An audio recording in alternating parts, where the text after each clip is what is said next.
My name is Ravikumar and I am a yoga instructor. I am trying to introduce the Ahimsa Project, which is a project on nonviolence and self-love and taking care of yourself through yoga and glitter and just having a whole lot of fun with your life. There are 8 limbs to yoga, and that's where Ahimsa comes from.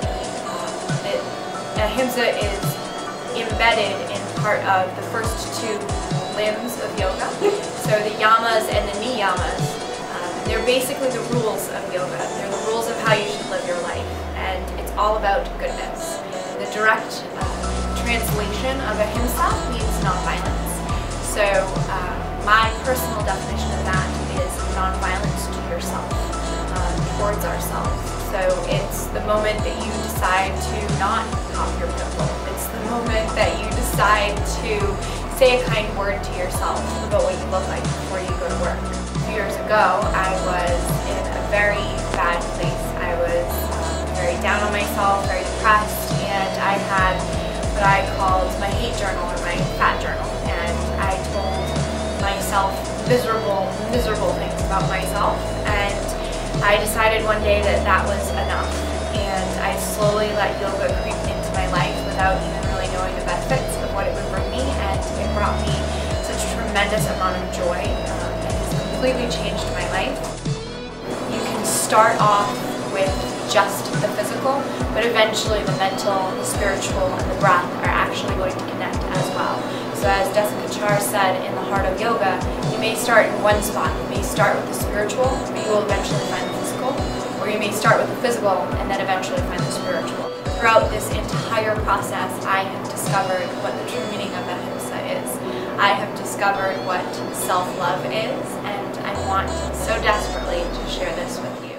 So hopefully throughout the next couple of videos, blog posts, workshops, wherever we meet again, I will be talking to you about what are some of the styles of yoga. I can think of 26 styles of yoga off the top of my head that are physical, plus all of the spiritual practices as well.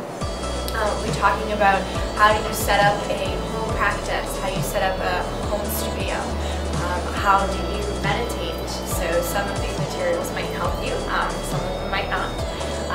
How do you practice yoga? What do I wear? Where do I go? What do I look for in a teacher or a studio?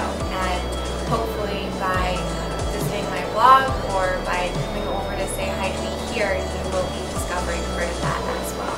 I want this to be a revolution. So I'm not sure where this is going, but I will be providing homework for all of you that are paying attention and all of you that are listening. And I will also be providing Leap of Faith kits. So I want people to know that there are others out here that are on the same path, on the same mission as I am. And I have coordinated with my friend Connie Mooney and Jen Albert, and we are putting together this beautiful Leap of Faith kit for you all with beautiful meditation materials and things that you will be able to use in your home for your own practice. Your mission tonight is to find something that you can do to love yourself a little bit more and be a little bit kinder to yourself. Go ahead and take that bubble bath. Tell your loved one, your roommate, your mother, your father that you need 10 minutes by yourself to write in your journal or to meditate or to take a deep breath and just have a few moments all by yourself to practice a little bit more kindness. And then you're going to burn your hate journal. So maybe you don't have a hate journal, which is what I had, but you probably have something in your life that is bringing you misery and you need to obliterate it. Get rid of the idea that you're going to be alone forever. Get rid of the idea that you are not good enough, because you are, and you are loved, and you are supported. So pick up on that idea and run with it. Take those 10 minutes tonight, and if you do subscribe to our YouTube channel, you will be given a tip sheet of some wonderful self-love tips that you can use while you're at home this evening, even if it's 10 minutes. Take a walk with your dog, whatever it is that you need. So I will be providing that for anyone who signs up tonight on our YouTube channel.